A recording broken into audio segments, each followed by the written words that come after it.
À Héron vivait un jeune homme nommé Roman. Roman n'était pas seulement très beau, mais il était aussi riche. Il possédait une très grande ferme où il cultivait toutes sortes de cultures. Roman réussissait très bien et cela le rendait très heureux.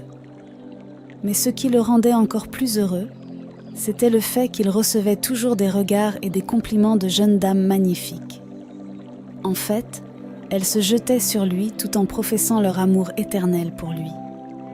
Cependant, Roman était en couple avec une belle jeune femme appelée Zoé. Zoé était très belle et elle était couturière. Elle réalisait toutes sortes de robes magnifiques et presque toutes les dames du village venaient chez elle pour se faire coudre une robe. Roman et Zoé étaient des amoureux d'enfance. Ils avaient commencé à sortir ensemble depuis qu'ils avaient seulement 16 ans. Au début, Roman ne regardait que Zoé. Il l'aimait beaucoup et ne manquait jamais de déclarer publiquement son amour pour elle. Mais à mesure que Roman grandissait pour devenir un jeune homme beau et riche, et que les dames commençaient à se jeter sur lui, Roman commença à changer. Ses yeux commencèrent à vagabonder, et il se mit à flirter avec toutes les femmes en jupe. Zoé était très brisée. Elle pleurait toujours dans sa chambre chaque fois qu'elle surprenait Roman avec une autre femme. Elle s'attaquait à cette femme et la battait violemment. Zoé changeait progressivement, passant de la douce et facile à vivre à devenir une tigresse, se battant partout dans le village d'Héron pour un homme. Parfois, lorsqu'elle surprenait Roman en train de tromper, elle mettait fin à la relation avec lui en disant « Je ne suis plus intéressée. Je suis fatiguée de cette relation. Je connais ma valeur. » Zoé lui criait dessus, pleurant et gémissant, puis le quittait. Mais après 2 jours, elle revenait à Roman, en pleurant et disant « Je ne peux pas te quitter pour un autre homme. Tu sais depuis combien de temps nous sommes ensemble ? 7 ans, 7 foutues années. Je ne te quitterai pas, corps et âme, pour qu'une autre femme vienne récolter là où elle n'a pas semé. » Zoé disait cela en pleurant, et Roman la câlinait simplement et lui disait que tout irait bien. Mais la vérité était que Roman se fichait que Zoé le quitte ou non. Il y avait trop de femmes qui cherchaient à attirer son attention, trop de poissons dans la rivière.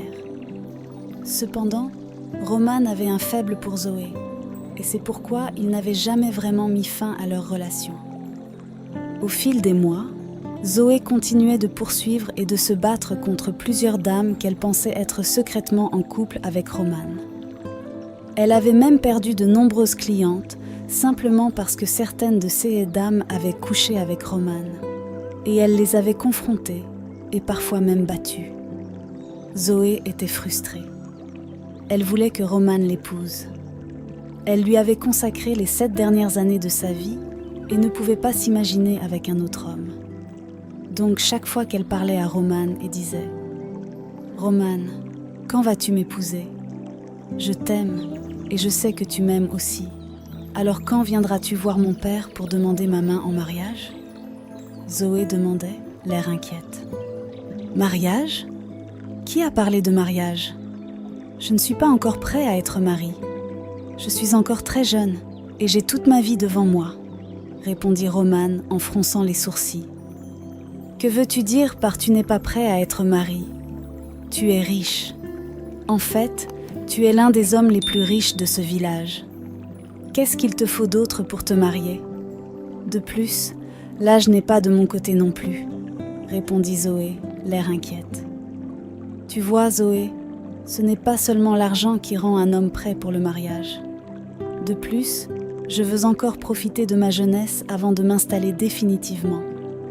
Et si tu penses que le temps n'est pas de ton côté, ou si tu penses que tu ne peux pas m'attendre, s'il te plaît, vas-y et marie-toi à quelqu'un d'autre.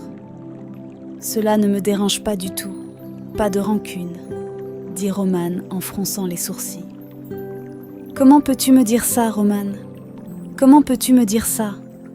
Comment penses-tu que je pourrais me marier avec quelqu'un d'autre ? Tu es le seul que j'aime.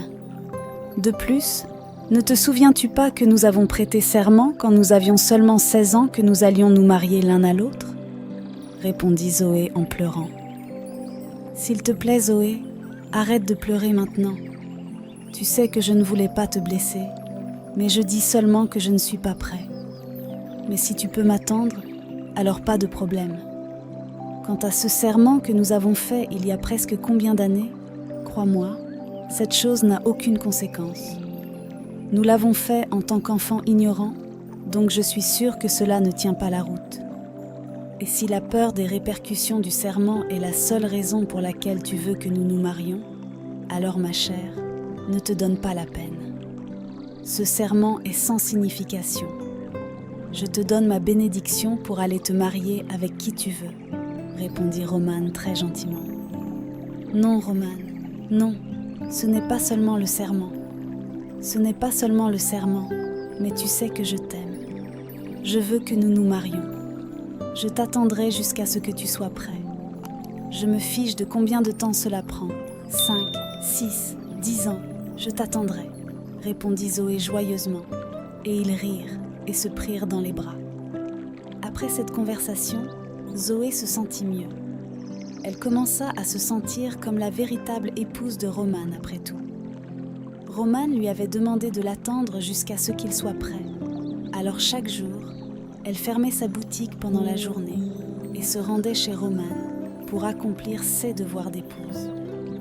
Romane lui avait donné une clé de rechange de sa maison. Alors Zoé allait chez lui pour balayer et nettoyer toute la maison et lavait même ses vêtements, puis allait cuisiner pour lui. Zoé se disait qu'elle ne faisait que pratiquer ce qu'elle ferait éventuellement dès qu'elle deviendrait sa femme. Une fois qu'elle avait terminé toutes les corvées, elle retournait à sa boutique, mais parfois, elle était tellement fatiguée et épuisée par tout le ménage qu'elle finissait par ne rien coudre ce jour-là. Son commerce commençait à en souffrir. Comme si cela ne suffisait pas, à la fin de la journée de travail, elle retournait encore chez Romane. À ce moment-là, Romane était déjà rentrée du travail et elle dormait avec lui avant de rentrer chez elle. Sa mère, Mama B, avait appelé Zoé à plusieurs reprises pour la mettre en garde en disant « Zoé, ce n'est pas une femme qui poursuit un homme. Les hommes sont des chasseurs. Ils vont après les femmes qu'ils aiment. Laisse ce garçon Romane tranquille. Non, il ne t'aime pas. Il y a de meilleurs hommes comme John qui veulent t'épouser. Ils donneraient littéralement leur vie pour toi. Pourquoi te forces-tu à être avec un homme qui ne te veut pas? Tu fais même tes devoirs d'épouse pour lui. Ce garçon est un mari de la communauté, dormant avec toutes les femmes en jupe. Écoute ta mère. Ce qu'un aîné voit en étant assis, un enfant ne le verrait même pas si cet enfant grimpait au plus haut arbre Iroko, dit Mama B, l'air inquiète. Maman, je ne peux épouser personne d'autre. Romane est mon mari. De plus, vous ne le connaissez pas aussi bien que moi. Vous le jugez tous. Romane m'aime vraiment, répondit Zoé en parlant. D'accord, j'ai dit mon mot. Un mot suffit aux sages, répondit Mama B en s'éloignant. Mais tous les mots de Mama B tombaient dans l'oreille d'un sourd, car Zoé continuait non seulement à accomplir ses devoirs d'épouse pour Romane, mais elle continuait aussi à se battre avec d'autres femmes qu'elle soupçonnait d'avoir une liaison avec Romane. Elle continuait également à rejeter les autres prétendants qui venaient vers elle. Elle attendait patiemment que Romane soit prêt à venir l'épouser. 2 ans plus tard, et Zoé attendait toujours que Romane soit prêt. À ce moment-là, Zoé avait même subi 2 avortements pour Romane, mais Romane n'était toujours pas prêt. Romane était toujours occupé à flirter et à passer d'un lit de femme à l'autre. Il s'amusait comme un fou. Un jour, Romane et Zoé étaient dans son salon, en train de discuter, lorsque Romane regarda Zoé et dit « Tu sais que mon ami Jérémy se marie bientôt ? » « Vraiment ? Oh, waouh ! Et j'étais avec Sarah toute la journée d'hier, et elle ne m'a même pas dit qu'il allait enfin se marier. Et elle se prend pour mon amie ? Répondit Zoé. Non, non, ce n'est pas Sarah avec qui Jérémy va se marier. C'est une autre dame du village voisin, répondit Roman, la fixant pour voir son expression. Alors Zoé cria et dit « Quoi ? Une autre dame après qu'ils soient ensemble depuis presque 3 ans ? Elle le connaît ? Je vais gâcher ce mariage. Je vais brûler tout l'endroit jusqu'au sol. Et quant à cette fille qui veut voler cet homme, je vais la déchirer en morceaux, répondit Zoé, déjà en colère. Ah, calme-toi maintenant. Tu trembles déjà. C'est une blague. Jérémie ne se marie pas pourtant. Je te faisais juste une blague. Je te taquinais, dit Roman en souriant. Tant mieux, parce que j'aurais été tellement déçue que Jérémie l'abandonne après 3 longues années. Dieu nous en garde, répondit Zoé. Cependant, quelques semaines plus tard, Roman informa Zoé qu'un de ses amis du village voisin avait perdu sa mère et qu'il allait pour les funérailles. Il lui donna également la clé de la maison et lui demanda de s'assurer qu'elle était propre, et lui donna aussi de l'argent pour cuisiner pour lui. Zoé était très heureuse. Encore une fois, elle se sentait comme sa femme. Pendant tout le temps que Roman avait voyagé, elle faisait ce qu'il lui avait demandé. Elle nettoyait toute la maison et lavait ses vêtements. Et le jour où Roman était censé revenir, elle était allée à la maison plus tôt et avait préparé de délicieux repas pour lui. Elle était si heureuse. Elle s'était aussi fait coiffer pour être très belle pour Roman. Après tout, il était parti pendant 1 semaine entière. Cependant, plus tard dans la soirée, quand Zoé arriva chez Roman, elle fut surprise de voir une foule rassemblée autour de la maison. Roman était de retour, mais il n'était pas seul. Il était debout avec une très belle jeune femme, et de sa tenue et des personnes qui étaient avec elle, elle ressemblait à une princesse, comme si elle venait de la famille royale. Zoé était choquée. Elle était stupéfaite de voir Roman et la princesse vêtus de magnifiques tenues comme s'ils venaient de se marier. Alors Zoé demanda à quelqu'un à côté d'elle ce qui se passait. Et le passant lui dit que Roman s'était marié avec la princesse Sophie, la seule fille du roi Alan du village d'Elenu. Zoé était abasourdie. Elle ne savait pas quand les larmes avaient commencé à couler de ses yeux. Elle était émotive, avec beaucoup d'émotions qui la submergeaient en même temps. Une partie de son esprit lui disait d'attaquer la princesse Sophie et de la battre violemment comme elle avait battu d'autres femmes. Mais la partie raisonnable lui disait de rentrer chez elle à la place, car elle savait qu'elle ne pourrait pas mettre la main sur la princesse ou même sur Roman. Si elle le faisait, sa tête ne resterait pas sur son cou à la fin de la journée. Alors Zoé se retourna et partit chez elle honteuse. Lorsqu'elle rentra chez elle, tout le monde avait entendu, sa mère et ses sœurs. Elle la regardait toute en état de choc. Zoé alla directement dans sa chambre. Elle pleura et sanglota abondamment. Elle se sentait comme une folle. La voici, nettoyant et cuisinant pour Roman et même lavant ses vêtements, et lui était occupée à se marier avec quelqu'un d'autre. Elle se souvint maintenant de comment Roman lui avait raconté une histoire sur Jérémie se mariant avec quelqu'un d'un village voisin. Et puis elle comprit qu'il faisait simplement référence à lui-même et la préparait à ce qu'il allait faire. Roman l'avait trompée. Il l'avait utilisée pendant 9 ans et l'avait larguée après qu'elle ait eu 2 avortements pour lui. Elle pleura et pleura amèrement. Après un moment, Zoé ne put plus le supporter.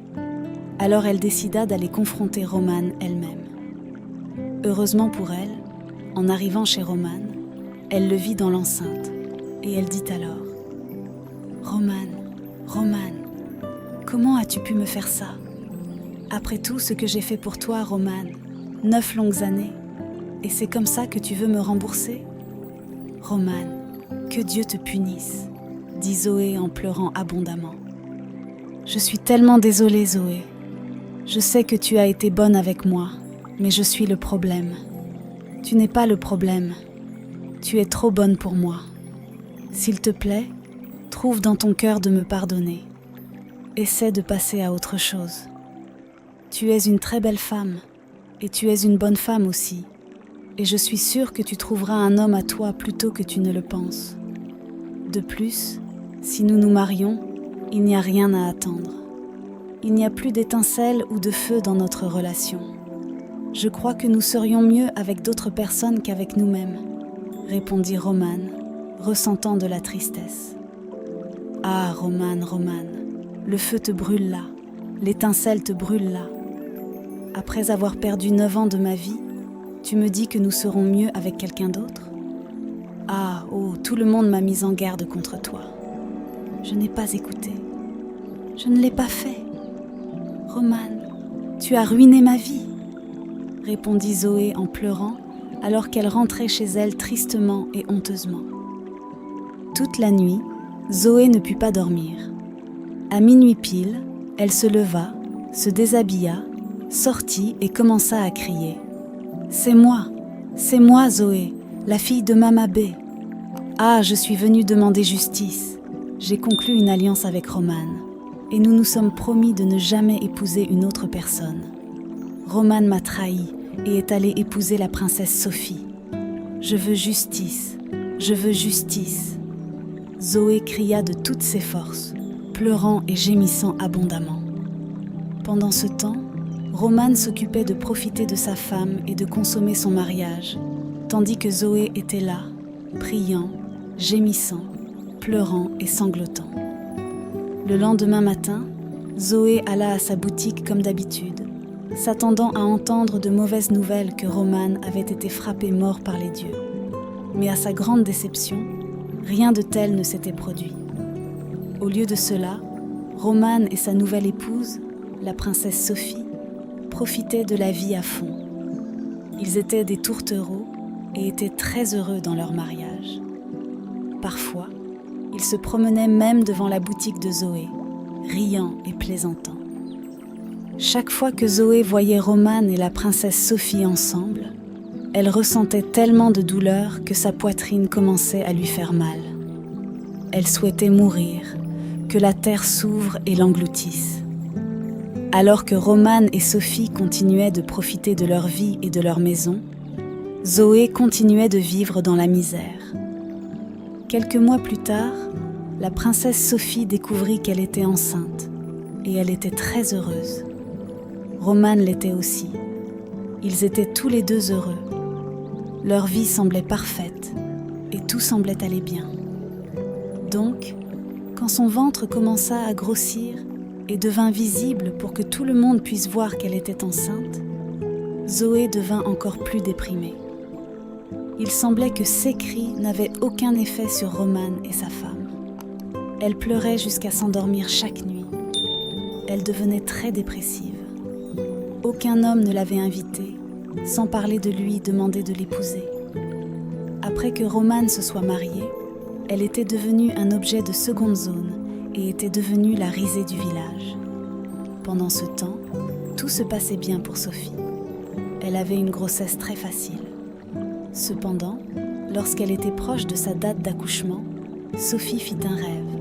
Et dans ce rêve, elle vit un oiseau méchant, laid et maléfique la poursuivre, puis prendre le bébé qu'elle tenait dans ses bras.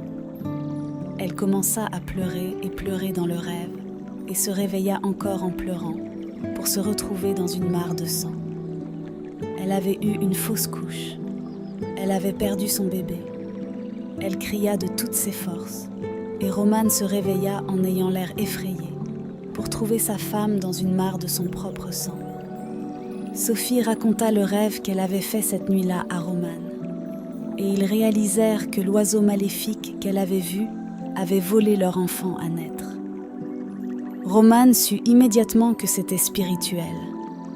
Il soupçonnait que c'était la répercussion de s'être opposé au serment et à l'alliance de mariage avec Zoé. Mais il refusa de dire un mot à la princesse Sophie à ce sujet. Il la réconforta simplement sur la perte de leur enfant, et ils prièrent tous les deux pour que cela ne se reproduise plus. En quelques jours, la nouvelle s'était répandue dans le village que la princesse Sophie avait perdu son bébé à naître. Quand Zoé l'apprit, elle fut très heureuse. Au moins, il semblait que Romane ne s'en sortirait pas après tout. Quelques semaines plus tard, Sophie découvrit qu'elle était à nouveau enceinte. Cette fois, elle était très pieuse et s'assura également d'aller à tous les rendez-vous chez le médecin. Mais encore une fois, lorsqu'elle était proche de sa date d'accouchement, elle fit le même rêve, où un oiseau maléfique et laid la visitait et lui prenait son bébé. Et elle se réveilla dans une mare de son sang. Elle perdit à nouveau cette grossesse. À ce stade, la princesse Sophie savait que ce n'était pas une blague. Alors elle décida de retourner dans son village, dans son royaume, pour pouvoir voir leur propre herboriste, afin de savoir pourquoi elle perdait ses bébés à naître. Elle savait qu'elle n'avait offensé personne. Donc, elle ne comprenait pas pourquoi un oiseau maléfique continuait de lui prendre ses bébés. Romane essaya de dissuader Sophie d'aller voir leur herboriste, mais elle refusa. Alors, en arrivant au sanctuaire du médecin traditionnel dans son royaume, après quelques incantations faites par le prêtre en chef, il la regarda et dit « Princesse, ton mari ne peut avoir aucun enfant sauf par une femme nommée Zoé. Elle est la seule qui peut lui donner des enfants. Ils sont déjà mariés dans le royaume spirituel. Ils ont conclu une alliance quand ils étaient plus jeunes, et les dieux honoreront cette alliance, répondit le baba avec insistance. Sophie ne pouvait pas en croire ses oreilles. Elle remercia le baba et rentra chez elle. Dès qu'elle arriva chez elle, elle commença à faire ses valises. Romane était choquée. Qu'est-ce qui ne va pas chez toi maintenant? Pourquoi fais-tu tes valises? Où vas-tu? Dis-moi quelque chose, demanda Romane, l'air confus. Tu as encore le culot de me poser des questions stupides? Pourquoi ne m'as-tu jamais parlé de Zoé? Donc tu es fiancée à une autre femme et tu es venue m'épouser? Maintenant, les dieux tuent mes enfants. Et non seulement cela, tu ne peux jamais avoir d'enfant avec aucune autre femme sauf Zoé. Donc tu veux que je perde mon temps ici avec toi? Une princesse entière. Quand tu sais très bien que tu es déjà mariée à une autre personne, tu dois être fou. Tu n'as même pas peur, cria la princesse Sophie en partant en colère. Romane ne savait pas quoi faire. Il était confus. Quelques jours plus tard, la nouvelle s'était répandue que la princesse avait quitté Romane pour de bon parce qu'elle avait perdu 2 bébés et que le médecin traditionnel avait dit que Romane en était la cause. Romane se sentit tellement embarrassé. Partout où il allait, les gens le regardaient et chuchotaient. Romane était frustrée. Zoé avait entendu tout ce qui s'était passé et était heureuse. Elle attendait patiemment que Romane revienne vers elle pour lui demander sa main en mariage, puisqu'elle était la seule qu'il pouvait épouser. Et en vérité, après quelques mois, Romane vint pleurant et suppliant, et bien sûr, elle lui pardonna, et ils se marièrent tous les 2. Zoé était très heureuse. C'était ce qu'elle avait toujours voulu. C'était ce dont elle avait toujours rêvé. Mais Romane, d'autre part, était triste. Il se sentait en cage. Il avait maintenant une profonde rancœur envers Zoé. Il se sentait piégé et voulait une issue. Un jour, il sentit qu'il en avait assez. Et un matin tôt, il prit son sac et quitta la maison avant que Zoé ne se réveille. Il continua simplement à marcher et marcher. Zoé, de son côté, se réveilla plus tard et vit que Romane avait quitté la maison et que certains de ses effets personnels avaient disparu. Elle le chercha partout, mais personne ne savait où il était allé. Zoé se sentit très frustrée, et 40 ans plus tard, Zoé n'avait ni mari, ni enfant, et elle s'asseyait toujours devant leur maison chaque jour, en espérant que Romane reviendrait un jour à la maison. Nous aimerions connaître vos pensées sur cette histoire. Que pensez-vous? Pensez-vous que Zoé était très stupide de se forcer auprès d'un homme? Et comme si cela ne suffisait pas, même après que l'homme ait fait ses valises et soit parti, elle l'attend toujours 40 ans plus tard.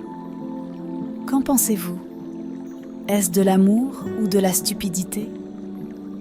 Merci de partager vos réflexions avec nous dans la section des commentaires.